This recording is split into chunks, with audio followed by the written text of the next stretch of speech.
Hello everyone and welcome back to the channel. So today, something a little bit different. I have purchased Sky Glass and well, we're going to review this and the ordering process, and I'm going to start off by letting you into a spoiler. It's not actually as easy and straightforward as you may think it is. So first of all, you can go to the Sky website, and obviously on the home page naturally it's advertising Sky Glass because obviously, you know, it's their big flagship project at the moment. Product. It's their big flagship product, and well, it looks pretty fancy and nice, doesn't it? So I thought, well, we'll have a go and we'll get it. So you click on the Sky Glass on sale now, and you go through all the options. Now it's available in various different colours. You can get it in black, you can get it in blue, you can get it in green, you can get it in pink, and you can get it in white. And you can also choose the fascia that goes on the speakers. And yeah, surprisingly not too bad, the options. It comes in three sizes. You've got the small at 43 inches, which I think is quite big for a small. Your medium is 55 inches, and that's the size of my main television in my bedroom, which is a 55-inch curved TV. And then you've got your large at 65 inches, so pretty reasonably big on the sizes that are offered. Now the prices that are shown are based on a 48-month credit agreement plus £10 upfront payment, and of course subject to a credit check. I decided to go for the black, which currently now is coming out at £13 a month. I can't remember what mine came out with. Now the one thing that does annoy me is if you decide you want a different colour TV, you then have to pay an additional cost up front, although admittedly that's not actually coming up on my screen now. It's actually coming up with the same upfront costs. Let me just or if it might be different size telly. I think it's a different size telly. Let's have a look. Let me just go through the options. I'm doing this on the camera now. Oh, it's the actual speaker fascia that's coming up now. I'm sure it was the opposite way round the other day. Anyway, we'll find out later on in this video. But that was one thing that annoyed me. Why should you have to pay a little bit extra to have a colour you want? Surely manufacturing costs ain't that much difference, and considering how much they're charging for this product, and considering it's also a 48-month agreement, so that is pretty long time. So yeah, you can change your payment options. You can actually have it on a 24-month contract, or you can pay in full today. So based on what we're looking at, so based on a 43-inch, it's £649. It's £849 for a 55 and £1,049 for a 65-inch. Gonna be honest with you, I think that's quite expensive actually. I've got a 55-inch curved TV from Samsung, which is pretty high quality and pretty good manufacture. I don't personally know who manufactures these Sky Glass TVs. I'm sure you'll tell me below in the comments. But £849 for a 55-inch TV does seem a little bit steep, and that's not even without any colour options. If I want to add colour options, say I wanted a blue TV with the blue speaker fascia, that comes up as £849 as well. No, that's slightly more, isn't it? Because it's charging me an extra 40 quid on top. Oh, there's an upfront cost. Oh, it's still asking for a monthly cost. Why has that gone to which cost? That's because of the Sky, isn't it, as well? Because you pay for the Sky package. So yeah, not necessarily that great. I just don't understand why you need to charge customers more based on the colour, because like I said, surely manufacturing costs are pretty much going to be the same. But anyway, it's pretty simple and straightforward to order. You then choose your colour and you click continue. Now this is where it got annoying for me, because when I clicked continue, it worked and it loaded up the "Are you new to Sky?" and I clicked yes, and that's where it wouldn't work on my phone. Tried it on my iPhone on Safari, and the Sky website just would not work. So I had to use my desktop computer, which is annoying because, you know, everyone wants to do things on the go these days, don't they? And me certainly is included in that. So I did manage to order it in the end, and I did it on my desktop, and actually managed to get some cash back from this as well. I was a bit stupid because there are obviously two different cashback sites that you can go to. There's Quidco and there's Top Cashback. Top Cashback, they specifically asked me to select the deal that I wanted to order from Sky. Now, of course, I didn't really know. I wanted to have a look, whereas Quidco had the selected deals, but they also just let you click get cashback and they would track it correctly. So I did it through Quidco, and it turns out I've lost about £10 by ordering through Quidco rather than through Top Cashback. The cashback amount through Top Cashback was actually higher than Quidco. But of course that's something that's nothing to do with Sky, but that was just annoying because obviously it was easier for me to just select get cashback on Quidco rather than select the actual product I wanted, because I didn't know what I wanted, didn't know what size, what colour I was looking at until I'd went through all the technical specs. Yes, I probably could have found out what I wanted, but then I'd have had to have cleared my cookies, cleared my cache and all that, and then started my order process again, which for an extra couple of quid cashback ain't really worth it. But this is where it gets even more annoying. My orders, so I specifically selected to have my order delivered today, which is Bank Holiday Monday, the 2nd of May. Now, I've already checked and they do deliver Monday to Sunday. Specifically says on their website they use 2 partners, they use Panther and they use DPD, and both companies do deliver on Sundays. So surely that tells you they're going to deliver on bank holidays. Spoiler alert, they do.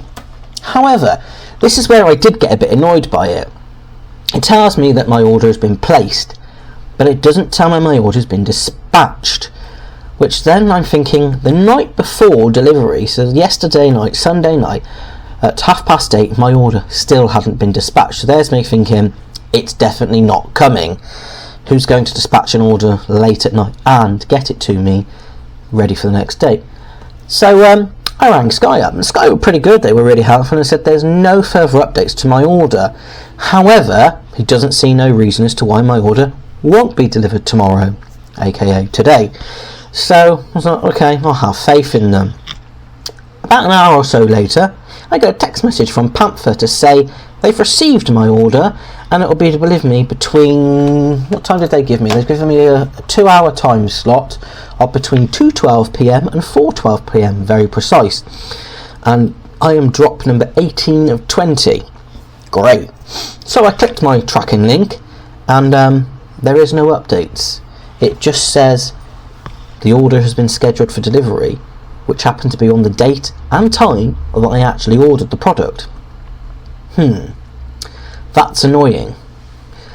Anyway, I goes to bed and hopefully it'll turn up tomorrow. I wakes up in the morning and got a text message to confirm that my order is actually coming today. And then when I click on the tracking link, the items were received into the warehouse at 1:20 this morning on the 2nd of May. It was loaded onto the vehicle for delivery at 7:01, and then it was officially out for order out for delivery at 7:01, and then out for delivery again at 7:04. So it's gone out for delivery twice according to the tracking. But it is tracking, and I can currently see. Let's have a look. Let's update my the tracking now, so I can see my driver is on drop number 12 at the moment. He's in Bristol at the moment. He's in the Patchway area. We're looking for somewhere between Thornbury and Patchway, basically, and we're in Cheltenham. So we've got quite a while to go, but I've got another 2 hours at the time of recording this, 2 hours before it is due to be here in that 2-hour time schedule. Now I do like the fact that I've given an estimation of a 2-hour window, which is nice. It means I can carry on planning my day. It's a little inconvenient for me though, because I wanted to go out this afternoon. That just means my plans get delayed slightly, but I'm still happy with that. It's not a problem, not a major issue.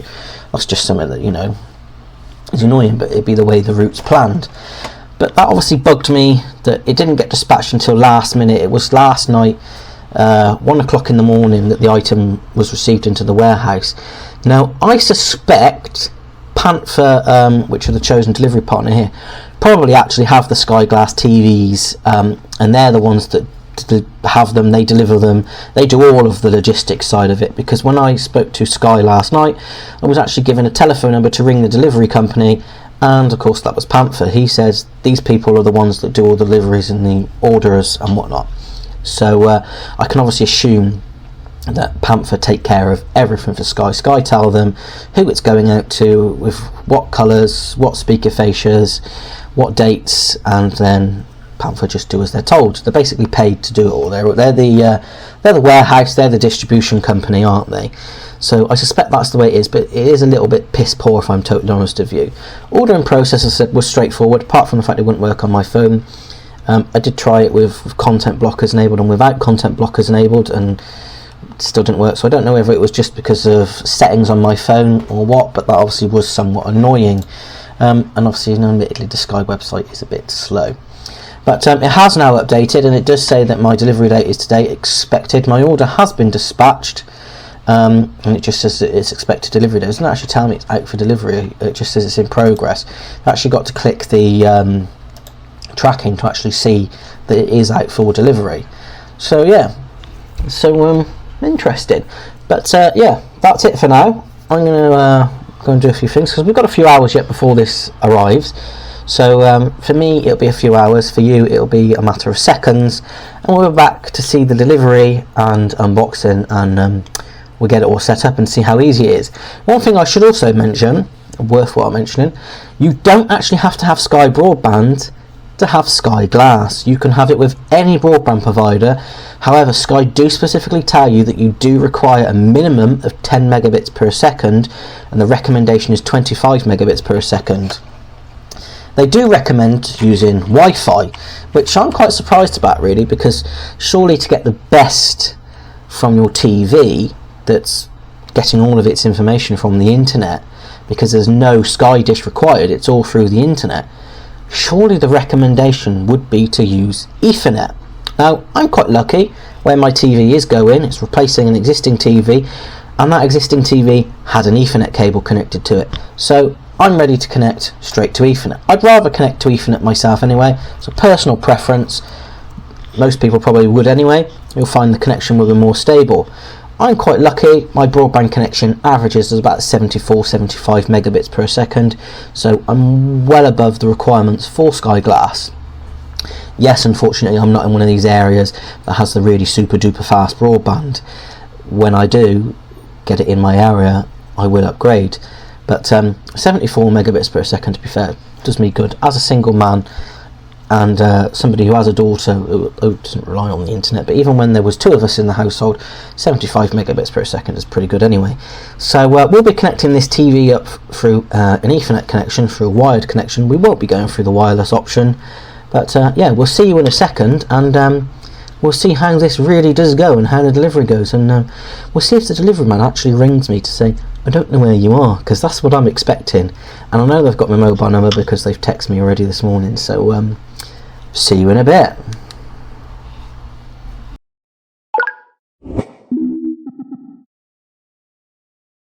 So welcome back. So Sky Glass is here, it's turned up. I did order the blue TV. It's the blue TV with the black speaker fascia. Now, so that, I mean, it doesn't really look out of place, the black speaker fascia. So they're charging a lot of money by the look of it, just for a matching coloured speaker fascia, when in fact, it does, as I said, it doesn't really look out of place. I've got Alfie and Harry with me, and would either of you two say that that black speaker fascia looks out of place, being black on the telly? There's a bit, yeah. A little bit, Harry says, you see. So I don't think it, when you're sat over it, I mean, Harry's sat right next to it, and I'm sat behind on my sofa, and it doesn't look that bad actually. Assembly instructions, not too bad, bit poor because it doesn't actually tell you which way round the pieces go. It just shows you pictures, and the pictures are not great. So I did put it the wrong way around, but then I clocked on and realised how it was supposed to go. I've got to admit, let's come in back here a bit and relax. So one of the things that I found with this unboxing is it's actually very, very eco-friendly. Everything, and I mean everything, is paper or card. Down to like the you used to get the little plastic wiring things that you wrap around cables. Even that's paper. The remote control comes in an envelope, or the screws come in an envelope, rather than having them all in plastic bags. So by the look of it, everything that this has come with is fully recyclable, which is really good. That means, you know, you've got all this, and it says on the box, a TV that doesn't cost the earth. Literally, like all the bits that it comes with it's all recyclable. So that's really, really good. That's really positive. But as I said, trying to get it all set up was a bit awkward. And the only thing I think that needs to be plastic really, well, it doesn't really need to be plastic, but on your remote controls you get your pull tabs, and it's a paper pull tab, and of course I ripped it and was like, oh shit, how do I get into this remote? Couldn't figure it out at first, but it is one of these that just slides straight off. Now, a TV that doesn't cost the earth is what they say on the box. So one of the things I would ask is, why is this not a rechargeable remote control? Why do you not dock it into a dock or plug it in with a USB-C charger or something? Because, you know, replacing batteries, not great, is it? You know, when you considering you can get rechargeable batteries, is that a little minor flaw potentially? I don't know. It's all down to preference. Mine wouldn't work straight away. I had to twiddle around with the batteries, and it's gone and worked now. They're updating the software at the moment. So setup seems pretty easy. You can select it for your broadband, set it up to Wi-Fi or Ethernet. As I've already said, I'm setting this up for Ethernet. The Ethernet cable's already plugged in. I do like the fact as well, on the back of the TV actually there's little images to tell you what goes into what port. So that's really good. I do like that. So far so good. It's taken a while to update the software. But yeah, it's not bad. And I've got to admit, actually, for a small TV, 43 inches, I mean, anyone knows 43 inches is pretty reasonably big anyway, you know, probably back in the day. Well, I think back in the day when I was a kid, 32 inches was pretty big. So to have a 43 inch TV, I mean, it's bigger than the one I've had in my front room. It does look pretty smart, and it doesn't look out of place. So I am quite pleased with it so far. It looks good. Remote matches as well, that's in blue. But yeah, setup so far so good. As I said, I am really pleased with Sky on the whole emphasis of recycling. Everything is paper. There's no polystyrene. It's all cardboard that's all reinforced with more cardboard. So it's really good. So yeah, let's get this software updated and get it set up, and come back to you. So Sky Glass is set up. One of the things that annoyed me is it wanted to do a software update. Great. But it seemed to have froze on the software update, so I had to turn the TV off, I had to unplug it and plug it back in. And then setup was really quite straightforward and simple. It also comes with Netflix included in your plan, and that was easy to set up as well. You just set it up and skip to the password bit, and then I can set the password on my phone using a nice secure password. You only get one screen included in standard definition by default, but you can upgrade through Sky if you want to. But I don't really watch a lot on Netflix, to be fair, so I think it's perfectly fine for me. So let's have a look. So this is the remote control. I think it's very similar to the other Sky remotes, to be fair. It's pretty sleek and nice. One of the things the TV does have, I've just figured out, is it has a Hello Sky, so you can talk to the TV and power it on that way. That's what it's recommended anyway. Let's have a quick look. We've got Alfie over in mooching away. So there's the TV all set up. Got Sky News on at the moment. Just not promoting it or anything, but I think it looks quite nice. It looks quite nice and sleek. It's pretty thin, to be fair. The speaker, I don't think looks out of place that much, but I think it looks quite good where it is. So yeah, what do you think? Have you got Sky Glass? Let me know in the comments on what you think if you have got it, and if you have got any questions, feel free to drop me a comment in the comments section and I will try and answer them for you. Just bear in mind, I am new to Sky Glass, just like you probably could be too, so I might not necessarily have the answers for you, but if I can answer your question, I'll give it a try. But yeah, really happy. So yeah, I'll give it a good 5 stars. Let's just see how it goes in the future. Ooh. So, thank you very much for watching, and if you've liked the video, don't forget to like and subscribe, and we'll see you again next time.